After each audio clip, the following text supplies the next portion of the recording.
जय हिंद बच्चों।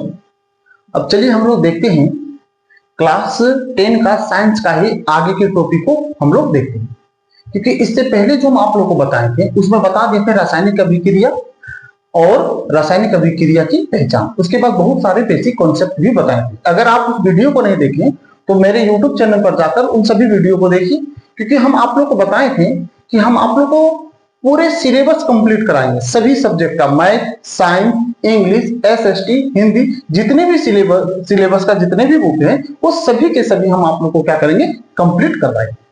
अभी आप लोग जो बोर्ड पर देख रहे होंगे, तो अब आगे जो आप लोग का बुक में जो टॉपिक है वो क्या है, तो आगे का जो टॉपिक है वो है रासायनिक समीकरण के प्रकार। अगला जो टॉपिक है वो क्या है, रासायनिक समीकरण के प्रकार। क्योंकि इससे पहले हम आप लोग को ये सभी चीजें बता चुके हैं। आप लोग को क्या बताएं, आप लोग को बताएं रासायनिक अभिक्रिया की पहचान और रासायनिक समीकरण। ये हम आप लोग को 3 टॉपिक खत्म कर दिए। ये चौथा टॉपिक जो आप बता रहे हैं, इस टॉपिक का नाम है रासायनिक समीकरण के प्रकार, यानी टाइप ऑफ केमिकल इक्वेशन। चलिए हम लोग टाइप ऑफ केमिकल इक्वेशन के बारे में जानते हैं, यानी रासायनिक समीकरण के प्रकार के बारे में जानते हैं। तो आप लोग को बता दें, बोर्ड पर आप लोग देख रहे होंगे, रासायनिक समीकरण 2 प्रकार के होते हैं। छात्रों आप लोग समझिएगा कि रासायनिक समीकरण जो होते हैं वो 2 प्रकार के होते हैं, यानी टाइप ऑफ 2, यानी 2 टाइप का होते हैं। अब 2 टाइप का होते हैं, कौन कौन सा होता है? तो एक होता है संतुलित रासायनिक समीकरण, एक होता है संतुलित रासायनिक समीकरण, यानी हम लोग उसको बोलेंगे बैलेंस केमिकल इक्वेशन। और दूसरा होता है असंतुलित रासायनिक समीकरण। दूसरा जो होता है वो क्या होता है, असंतुलित रासायनिक समीकरण, यानी अनबैलेंस केमिकल इक्वेशन। तो हम लोग ये चीज सीखें कि रासायनिक समीकरण जो होता है वो दो टाइप का होता है। एक होता है संतुलित रासायनिक समीकरण और एक होता है असंतुलित रासायनिक समीकरण। ठीक, अब हम लोग सबसे पहले जानेंगे कि संतुलित रासायनिक समीकरण है क्या। आप लोग बोर्ड पर देख रहे होंगे, तो संतुलित रासायनिक समीकरण किसको बोलते हैं? तो आप लोग को बता दें कि संतुलित रासायनिक समीकरण वैसे रासायनिक समीकरण को बोलते हैं जिसमें अभिकारकों एवं उत्पादों के परमाणुओं की संख्या समान होती है। अब आप बोलिएगा सर ये जो समझाना चाह रहे हैं, ये जो बता रहे हैं, ये हम लोगों को अच्छी तरीके से समझ में नहीं आया। चलिए हम कुछ पहले एग्जाम्पल समझ लेते हैं, उसके बाद हम आपको इसके बारे में बताते हैं। ठीक, तो हम आपको इससे पहले जो हम बताए थे उसमें क्या बताए थे, हम आप लोगों को बताए थे रासायनिक समीकरण बताए थे। तो हम रासायनिक समीकरण के एग्जाम्पल के माध्यम से हम लोग संतुलित रासायनिक समीकरण को समझने का कोशिश करते हैं। ठीक, बहुत ही इजी चैप्टर है। आप लोग को बता दें बच्चों कि जितने भी चीजें आप लोग को साइंस में जो पढ़िएगा या किसी भी सब्जेक्ट को पढ़िए, अगर हम लोग अपने लाइफ से जोड़कर अगर देखें, और विशेष करके अगर साइंस को अपने लाइफ से जोड़कर देखें तो साइंस बहुत ही इजी है। बस हम लोग अगर उसको उस नजरिए से लेकर अपने ऊपर लेके चलें तो बहुत आसान है। अगर आप इसको रटने पर जाइएगा, अगर आप इसको रट्टा मारने लगिएगा तो साइंस फिर आपके लिए डिफिकल्ट हो जाएगा। आप कोशिश कीजिए कि शिक्षक जो बता रहे हैं, जो टीचर आपको बताना चाह रहे हैं, जो समझाना चाह रहे हैं, वो क्या समझाना चाह रहे हैं। फिर भी अगर आपको समझ में नहीं आता है तो आप कमेंट के माध्यम से बता सकते हैं कि आपको किस जगह पर किस तरह की चीजें समझ में नहीं आया।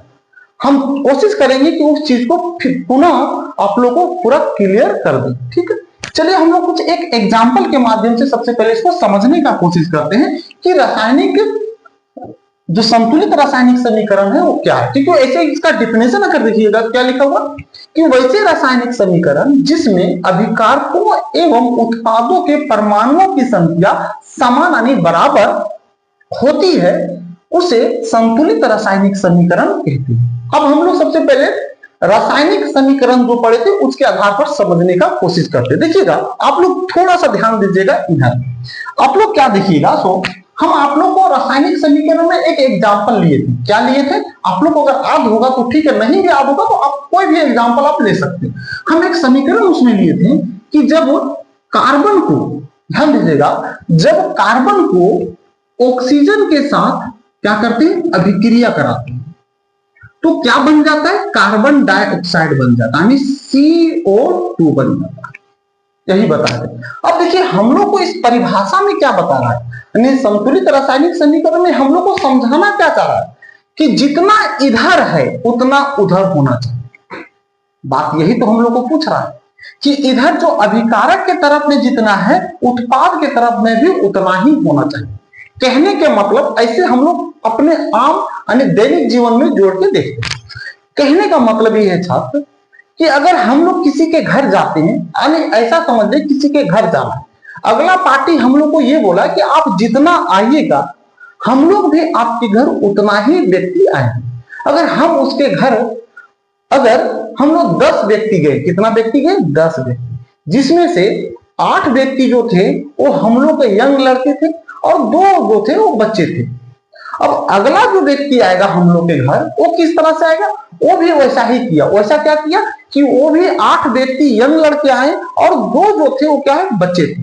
अब बताइए दोनों तरफ का बात अगर बोला जाए कैसा हो जाएगा? दोनों तरफ का बात जब आ जाए तो इसका मतलब दोनों एक समान आए। दोनों कैसा आया? एक समान आए। अगर 2 बच्चे जो थे वो छोटे छोटे थे तो इधर से भी वो लोग छोटे छोटे बच्चों के साथ ही गए थे।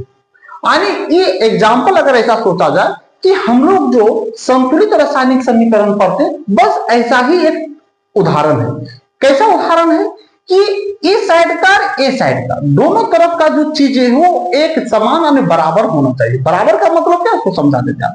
देखिएगा कि ये साइड जो होता है इसको हम लोग बोलते हैं अभिकारक। इसको क्या बोलते हैं? अभिकारक बोलते हैं। ये हम आप लोग को बार बार बता रहे हैं। और ये साइड वाला को क्या बोलते हैं? ये साइड वाला को हम लोग बोलते हैं उत्पाद। अब देखिए हम लोग को कहता क्या है डिफिनेशन, या हम लोग समझ क्या रहे हैं तो समझिए कि अभिकारक के तरफ जो जो तत्व है उतना, और जितना ये साइड है जो जो तत्व दूसरे साइड भी उतना ही होना चाहिए और वही सब तत्व होना चाहिए। बात समझ में आ गया? जैसे कहने का मतलब कार्बन अगर यहाँ एक है तो ये साइड भी कार्बन एक ही होना चाहिए। ठीक, अगर ये साइड ऑक्सीजन मेरे पास 2 है तो ये साइड भी ऑक्सीजन 2 ही होना चाहिए, तभी हम इसको बोलेंगे संतुलित है। और अगर नहीं है तो इसका मतलब वो क्या हो जाएगा? असंतुलित हो जाएगा। असंतुलित और संतुलित का जो डिफिनेशन बहुत ही आसान है, क्योंकि अगर आप संतुलित का डिफिनेशन समझ गए तो असंतुलित उसको बहुत आसानी से बोल कर सकते हैं। देखिएगा अब हम आप लोग बता रहे हैं इसमें कार्बन 1 है तो उत्पाद की तरफ कार्बन कितना? 1 है। यहां तक तो हम लोग समझ में आ गया। ऑक्सीजन इस साइड में कितना है? अभिकारक की तरफ 2 और इधर भी ऑक्सीजन कितना है? 2। बताइए इधर जितना है इधर इतना है तो बोलिएगा हाँ है। अब किन्हीं को लगेगा नहीं सर कैसे? तो देखिए एक कार्बन यहां है तो एक कार्बन यहां भी तो है, 2 कार्बन ऑक्सीजन यहां है तो 2 ऑक्सीजन यहां भी तो है। अगर ये दोनों को अगर जोड़ दे तो कितना हो जाएगा? 3। तो ये साइड भी हो रहा है। लेकिन इस बात को ध्यान में रखिएगा, ऐसा नहीं कि अगर ये 2 यहां होता है एक तो भी जोड़ने पर 3 आता, ऐसा हम लोग बोलते। जितना इधर जो जो तत्व है वो साइड भी वो तत्व उतना ही होना चाहिए। अगर ऑक्सीजन यहाँ 2 है तो ये साइड भी ऑक्सीजन कितना होना चाहिए? 2 ही होना चाहिए, तभी इसको हम लोग संतुलित बोल सकते हैं। कार्बन अगर इधर 1 है तो इधर भी कार्बन कितना होना चाहिए? 1 ही होना चाहिए, तभी इसको हम लोग क्या बोलेंगे? संतुलित बोलेंगे। यानी इससे यह स्पष्ट होता है कि जितना हम किसी के घर में गए वो भी व्यक्ति उतना ही मेरे घर में आया। इसका मतलब दोनों हम लोग बराबर आए और बराबर वो गया भी। यानी हम लोग उसके घर उतना गए तो वो भी मेरे घर उतना ही आया। तो ये संतुलित का एक दैनिक उदाहरण है। बात समझ में आ गया? हम लोग इसी के आधार पर इस समीकरण को क्या करेंगे? संतुलित करना सीखेंगे। अगर इस उदाहरण को अगर समझ गए तो देखिएगा इसको बहुत आसानी से हम लोग क्या करेंगे? संतुलित करना सीख जाएंगे। अब देखिए हम लोग सबसे पहले एक एग्जाम्पल लेते हैं। एग्जाम्पल क्या लेते हैं सो देखिएगा हम क्या करते हैं। एग्जाम्पल में ले लेते हैं CaO। क्या ले लिए? CaO यानी कैल्शियम ऑक्साइड। इसका नाम क्या है? Calcium oxide. यानी ये है बिना बुझा हुआ चूना, इसी को हम लोग बोलते हैं जिंदा चूना। ठीक, अब उसके बाद हम लोग क्या करेंगे तो देखिएगा इसको क्या करेंगे, इसमें हम लोग जल मिला देंगे, यानी जल के साथ इसको अभिक्रिया करेंगे। तो जल का सूत्र क्या होता है? H2O। क्या होता है? H2O। अब इसको अगर हम लोग इस तरह से तीर का निशान दे देते हैं, मतलब अगर ये दोनों आपस में अभिक्रिया करेगा तो क्या चीज का निर्माण करेगा। तो अब हम लोग क्या करेंगे, ये दोनों जब आपस में अभिक्रिया करता है ना तो बनता है OH का होल टू यानी कैल्शियम हाइड्रोक्साइड का निर्माण करता है। ये क्या है? ये है बिना बुझा हुआ चूना, बिना बुझा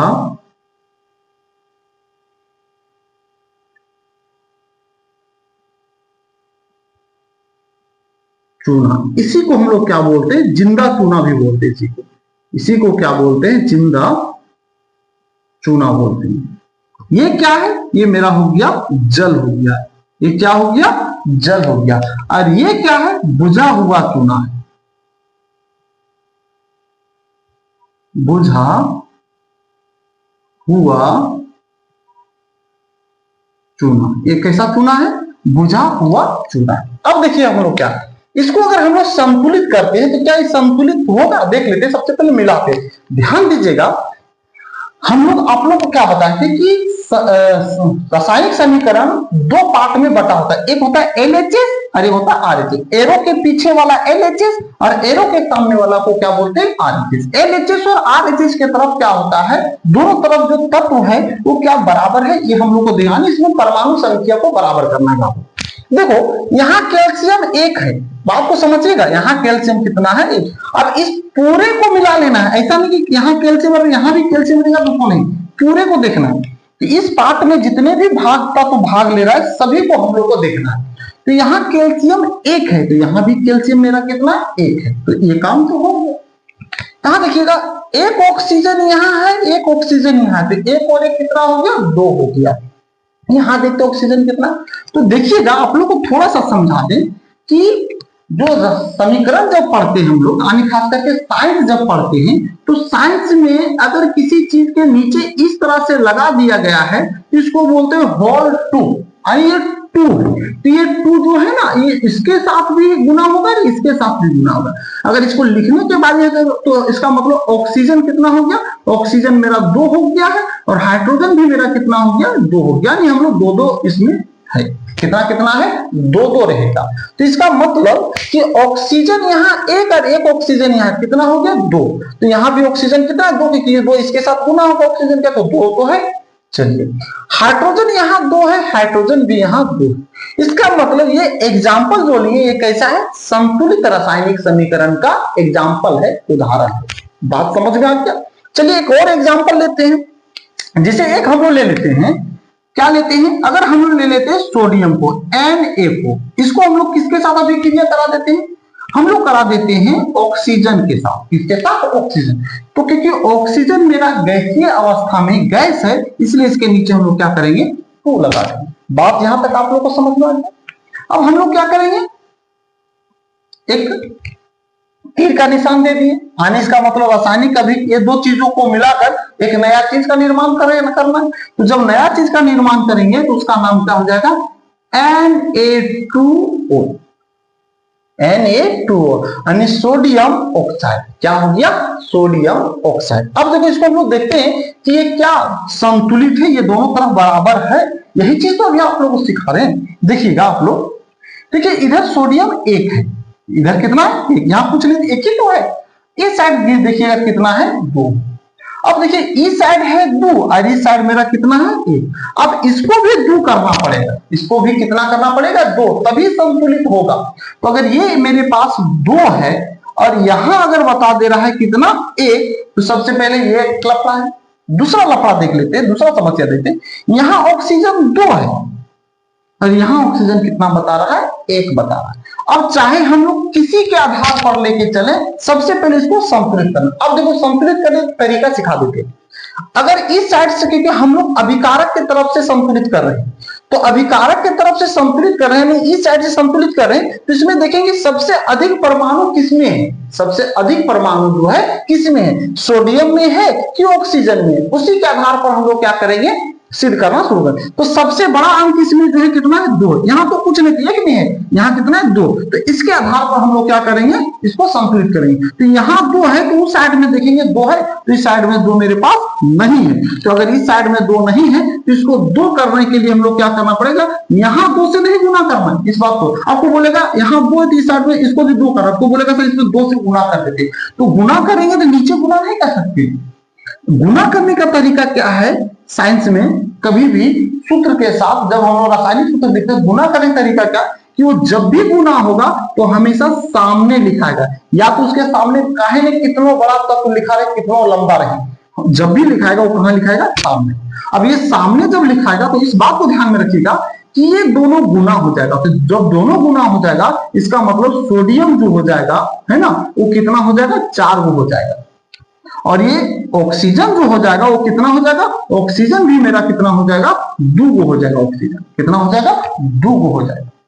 तो सोडियम 4 हो जाएगा, ऑक्सीजन 2 हो जाता है। इस साइड ऑक्सीजन 2 है, इस साइड ऑक्सीजन मेरा 2 हो गया तो ठीक है। लेकिन यहाँ सोडियम हो गया है 4, यहाँ सोडियम कितना बता रहा है, 1 ही तो बताते। इसको 1 को 4 करना पड़ेगा, कितना गुना करना पड़ेगा, इसको हम लोग 4 से क्या करना पड़ेगा, गुना कर देना। तो इस तरह से मेरा समीकरण क्या हो गया, संतुलित हो गया।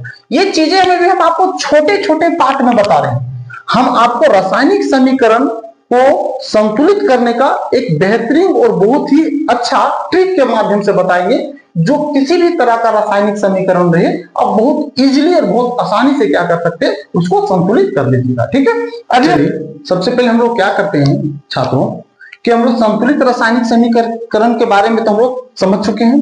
अब हम लोग असंतुलित रासायनिक समीकरण को भी पहले कंप्लीट कर लेते हैं, उसके बाद हम लोग समीकरण को जो संतुलित करने का जो तरीका है, जो ट्रिक है, उसके बाद हम लोग समझेंगे। ठीक है, देखिएगा सबसे पहले असंतुलित रासायनिक समीकरण किसको बोलते हैं, आप लोग बोर्ड पर दिख रहे हो। तो वैसे रासायनिक समीकरण जिसमें अभिकारकों एवं उत्पादों के परमाणुओं की संख्या, परमाणुओं की संख्या क्या होता है, असमान होती है। कैसा होती है, असमान। परमाणुओं की संख्या असमान, परमाणुओं की संख्या कैसा होगी, असमान होती है, उसे असंतुलित रासायनिक समीकरण कहते हैं। आप लोग को बताएंगे, देखिएगा दोनों में अंतर देखिएगा जरा सा, सारा के सारा डिफिनेशन सेम है, यानी शब्द जो है सेम है, सिर्फ एक जगह पे चेंज है। किस जगह पे चेंज है आप लोग देखिएगा, तो इसमें यहां लिखा हुआ है समान, यहां क्या लिखा हुआ है, समान, और यहां लिखा हुआ है असमान।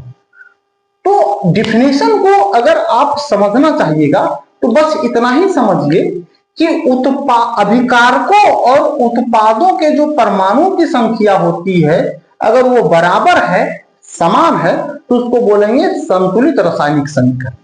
लेकिन अभिकारकों एवं उत्पादों की जो परमाणु संख्या है अगर असमान, असमान का मतलब बराबर नहीं है, तो उसको क्या बोलेंगे, असंतुलित रासायनिक समीकरण।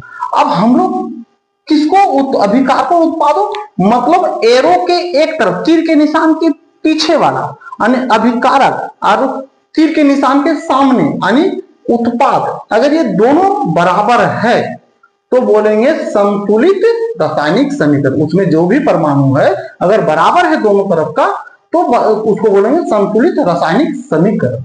लेकिन अगर दोनों तरफ बराबर नहीं है तो उसको बोलेंगे असंतुलित रासायनिक समीकरण। इसी को बोलते हैं कंकालिक रासायनिक समीकरण। इसी को क्या बोला जाता है, कंकालिक रासायनिक समीकरण। इस बात को ध्यान में रखिएगा, इसी को हम लोग बोल देते हैं कंकालिक रासायनिक समीकरण। इसी को हम लोग क्या बोलते हैं, कंकालिक रासायनिक समीकरण। चलिए इसका एग्जांपल सबसे पहले हम लोग देख लेते हैं। जैसे एग्जांपल अगर हम लोग देखेंगे तो जैसे एक ले लेते हैं, क्या ले लेते हैं, Mg, मैग्नीशियम को जब ऑक्सीजन के साथ अभिक्रिया कराइएगा, मैग्नीशियम को जब ऑक्सीजन के साथ अभिक्रिया कराएंगे तो ये क्या बन जाएगा, बन जाएगा मैग्नीशियम ऑक्साइड।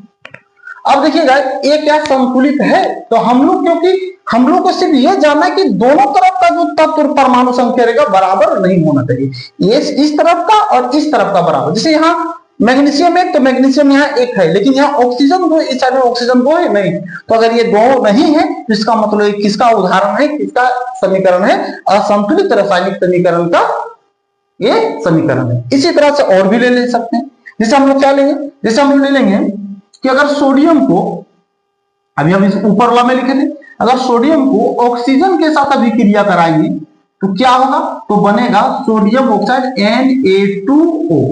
अब बताइए दोनों तरफ इक्वल है, दोनों तरफ जो है देखिए इसको हम लोग बोलते हैं अभिकारक है, इधर वाला को क्या बोलते हैं उत्पाद। तो अभिकारक और उत्पाद दोनों तरफ का जो परमाणु संख्या है क्या बराबर है? तो देखिएगा इधर सोडियम 1 है, इधर सोडियम कितना 2।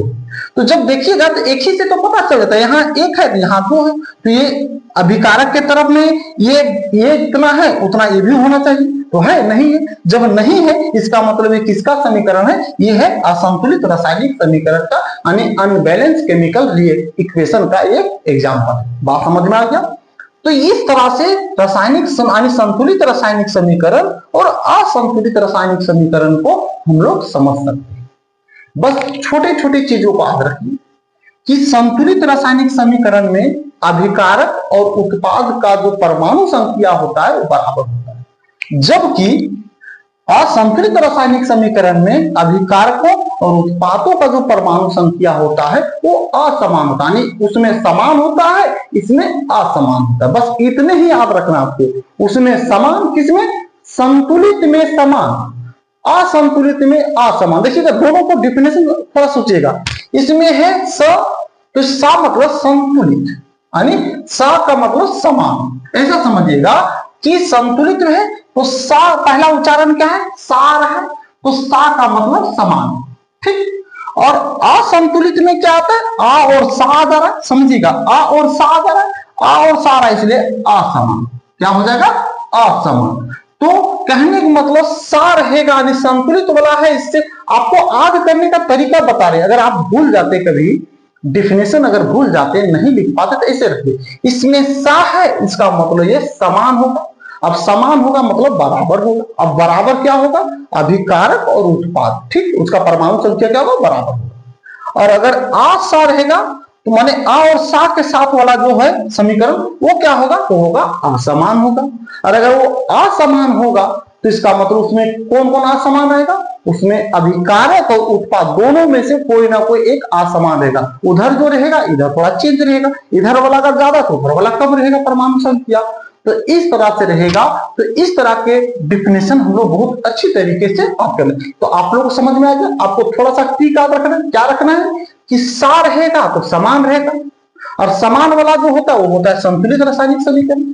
और अगर असा रहेगा इसका मतलब क्या है?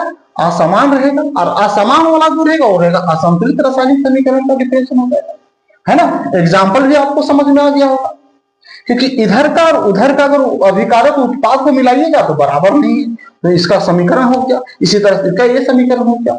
तो इस तरह से संतुलित और असंतुलित रासायनिक समीकरण का डिफिनेशन खत्म होगा। अब हम लोग क्या करेंगे तो बता दें, अब हम लोग संतुलित रासायनिक समीकरण का एग्जाम्पल देखेंगे, यानी कहने का मतलब कि संतुलित रासायनिक समीकरण जो है उसको संतुलित करने का ट्रिक सीखेंगे, यानी समीकरणों को कैसे संतुलित किया जाता है उसको एक ट्रिक सीखेंगे, और उसके द्वारा हम लोग समझने का और सीखने का कोशिश करेंगे।